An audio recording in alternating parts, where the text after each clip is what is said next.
Assalamualaikum warahmatullahi wabarakatuh. Alhamdulillahirabbil alamin wassalatu wassalamu ala asrofil anbiya wal mursalin wa ala alihi washabihi rasulillahi ajmain, amma ba'd. Segala puji bagi Allah Tuhan semesta alam, serta salat serta salam tidak lupa kita hadiahkan buat junjungan alam Nabi Muhammad SAW, dan mengucapkan Allahumma sholli ala sayyidina Muhammad wa ala ali sayyidina Muhammad. Perkenalkan, nama saya Emrepan Sabar Ali. Saya dari sekolah SMA IT Taruna Arsalah kelas 10. Di video kali ini saya akan menasisikan buku dengan judul Syekh Abdul Qadir Al-Jailani. Syekh Abdul Qadir Al-Jailani merupakan sosok tokoh dan pemimpin wali yang lahir di akhir abad 5 Hijriah atau tepatnya pada 11 Ramadan 1077 Masehi di Iran yang dulu bernama Persia. Sesuai dengan namanya, daerah menjadi tempat kelahiran Syekh Abdul Qadir bernama Gilan atau Jilan, yang lokasinya berada di sebelah selatan Labkasia. Dalam perkembangannya, sekarang Jilan atau Gilan kemudian menjadi provinsi sendiri. Sebagai provinsi, Jilan berada di bagian utara Iran dan Rat sebagai ibu kotanya. Sebagai seorang wali, Syekh Abdul Qadir banyak dianugerahi oleh Allah keistimewaan. Di antara keistimewaan beliau, sebelum lahir beliau bertemu dengan Rasulullah di malam Mi'raj, sebagaimana di dalam kitab Manaqib Jawahirul Ma'ani misalnya dikisahkan bahwa waktu Rasulullah dimi'rajkan oleh Allah, beliau dipertemukan oleh Allah dengan ruh-ruh para nabi dan rasul sebelum beliau. Bukan hanya dengan para nabi, Rasulullah juga dipertemukan dengan para wali. Saat Rasulullah hendak naik mencapai Arsy, maka Allah mengutus Syekh Abdul Qadir untuk menghadap Rasulullah. Saat itulah pundak Syekh Abdul Qadir dijadikan sebagai tangga bagi Rasulullah untuk naik ke Arsy. Ketika hendak naik ke pundak Syekh Abdul Qadir itu, Rasulullah pun bertanya kepada Allah, siapa sungguh sosok yang menyediakan pundaknya sebagai tangga untuk naik ke Arsy? Allah pun menjawab bahwa sosok yang ia injak pundaknya itu adalah cucu beliau sendiri yang bernama Abdul Qadir. Saat itu juga Allah berkata kepada Rasulullah, seandainya aku tidak menutup pintu kenabian dengan dirimu Muhammad, pasti aku akan mengangkat Abdul Qadir sebagai nabi setelahmu. Setelah itu Rasulullah pun berkata kepada cucunya, hai cucuku, sungguh beruntung kau bisa melihat dan bertemu denganku, dan betapa beruntungnya orang-orang yang bisa melihat dan bertemu denganmu. Dan betapa beruntung pula orang yang bisa melihat orang yang pernah bertemu denganmu. Begitu seterusnya hingga 27 generasi. Aku berdiri di atas pundakmu dan kau berdiri di atas pundak para wali. Peristiwa ajaib ini terjadi ketika Syekh Abdul Qadir berada di. Jika di dunia Nabi dan Rasul dikenal yang namanya mukjizat, maka di dunia wali dan para sufi dikenal istilah karomah, atau yang dalam bahasa Jawa disebut keramat. Karomah merupakan sebuah keistimewaan atau keajaiban yang diberikan oleh Allah kepada para wali. Karena wajar kalau para wali dan sufi dikenal bisa melakukan sesuatu yang secara rasional nampak mustahil. Hal ini juga ada dalam diri Syekh Abdul Qadir.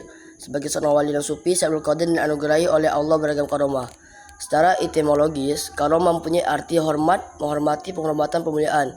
Menurutnya karomah pada diri seorang wali adalah sebagai penghormatan, pemuliaan terhadap dirinya dan sebagai isyarat dari Allah bagi terimanya eksentrisi diri seorang wali tersebut di sisi Allah. Contoh kejadian yang dapat dikatakan sebagai karomah sangatlah banyak. Beberapa contoh dari para sahabat Rasulullah misalnya yang terjadi pada Usaid bin Hudayr. Ketika baca surah Al-Kahfi, para malaikat pun turun sebab bacaannya. Imran bin Husain, malaikat memberi salam kepadanya. Sa'ad bin Abi Waqqas, selalu dikabulkan doanya. Amir bin Fuhairah, ketika syahid jasadnya diangkat oleh para malaikat. Hal ini dilihat sahabatnya Amir bin Tufail. Syekh Abdul Qadir memang memiliki karomah yang banyak, tetapi yang harus dipahami adalah bahwa karomah yang dimiliki murni anugerah, bukan karena beliau meminta kepada Allah. Syekh Abdul Qadir tidak pernah meminta kepada Allah agar diberikan sejumlah karomah. Tidak pernah dalam sejarahnya Syekh Abdul Qadir beribadah dan beriadah agar dirinya diberi karomah oleh Allah Subhanahu wa taala. Beliau rajin beribadah karena murni untuk mengabdi dan cinta kepada Allah. Begitu pula meski beliau menjadi Sultanul Aulia, dalam hidupnya beliau tidak pernah meminta agar diberi posisi agung tersebut. Tidak pernah dalam sholat atau dalam tirakatnya beliau minta kepada Allah agar diangkat sebagai wali atau rajanya para wali. Posisi agung yang disandang beliau ini murni pemilihan Allah. Mengingat karomah-karomah ini memang di luar batas rasionalitas masyarakat pada umumnya, karomah memang sebuah keluar biasaan di luar batas nalar manusia.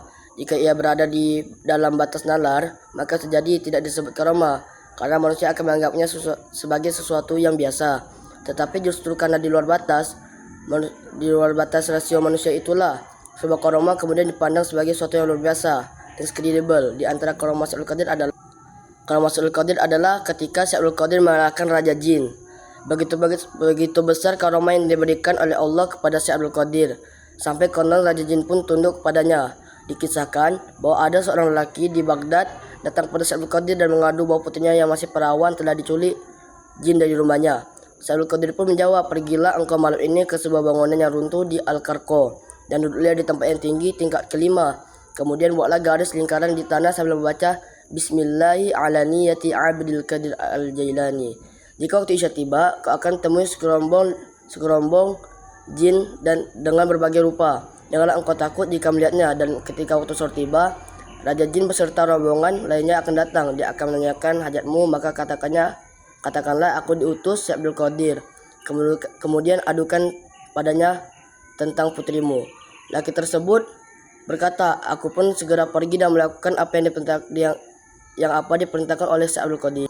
Setelah sampai di tempat yang tunjuk beliau, aku membuat gambar lingkaran dan berada di dalamnya, sehingga tidak ada satupun dari para jin yang dapat melewati lingkaran. Kemudian datang rombongan jin lain bersama Raja Jin dengan menaiki kuda.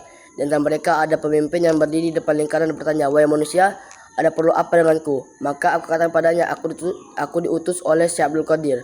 Mendengar nama Syekh Abdul Qadir, Raja Jin beserta rombongannya langsung turun dari kuda mereka dan mencium tanah atau bersujud. Kemudian Raja Jin bersama gerombolannya duduk di luar lingkaran, dan Raja Jin berkata, "Apa yang terjadi padamu?" Lelaki itu pun segera menceritakan kisah tentang putrinya yang diculik oleh jin. Setelah itu, berkatalah Raja Jin itu kepada anak buahnya, "Bawa padaku siapa yang melakukan ini." Maka didatangkanlah jin penculik itu, dan berkata Raja Jin, "Ini adalah setan atau jin jahat dari jin bangsa Cina."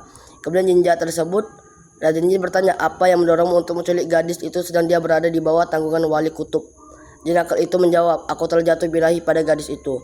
Kemudian sang Raja Jin menyuruh laki-laki itu untuk menghukum jin akal tersebut. Laki-laki itu pun memukul kepala jin yang telah menculik putrinya. Jin jahat pun menyerahkan putri yang diculik kepada laki-laki itu.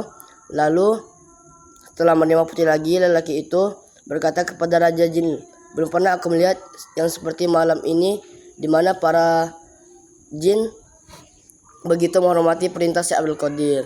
Raja Jin pun menjawab, "Benar, di dalam rumah pun beliau mampu melihat semua jin jahat yang ada di bumi." Maka dari itu dia jin nakal kabur sebab takut kepada beliau. Syekh Abdul Qadir ditulis oleh Ahmad Bisri Maulana. Jadi Ahmad Bisri Maulana lahir di Pati 31 Juli 1999. Pendidikannya dimulai dari SD Sidoluhur 02, lalu dilanjutkan ke SMP Negeri 2 Jaken dan berlanjut ke SMK Tunas Harapan Pati. Sekarang mengambil kuliah jurusan arsitektur di Universitas Aisyah Yogyakarta. Meski kuliah jurusan arsitektur, namun kegemarannya membaca kisah-kisah para wali sudah tertanam sejak dirinya masih SD. Sejak mengaji di kampung halamannya, guru mengajinya sering menceritakan kisah-kisah para wali, terutama Syekh Abdul Qadir. Waktu di SLTA, dirinya juga sering nyantri kalong ke kiai-kiai di desanya, terutama kiai-kiai tasawuf.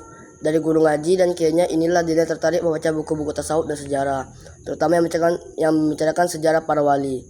Selain itu, dirinya juga akrab dengan orang-orang tarekat dan pengamal manakib. Meski tidak menjadi anggota resmi, dirinya sering terlibat dengan kegiatan-kegiatan mereka seperti istighosah, manakiban, pengajian, sarasehan, dan diskusi-diskusi soal tasawuf.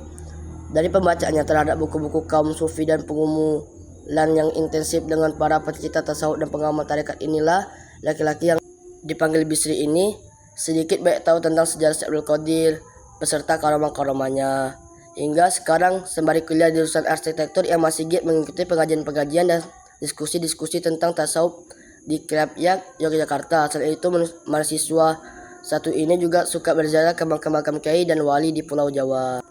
Dan buku Syekh Abdul Qadir diterbitkan oleh Araska Publisher. Sekian dari video resensi saya pada hari ini. Jika ada kata-kata yang salah atau yang kurang jelas, mohon dimaafkan karena kebenaran datang dari Allah dan kesalahan datang dari diri saya sendiri. Akhirul kalam, assalamualaikum.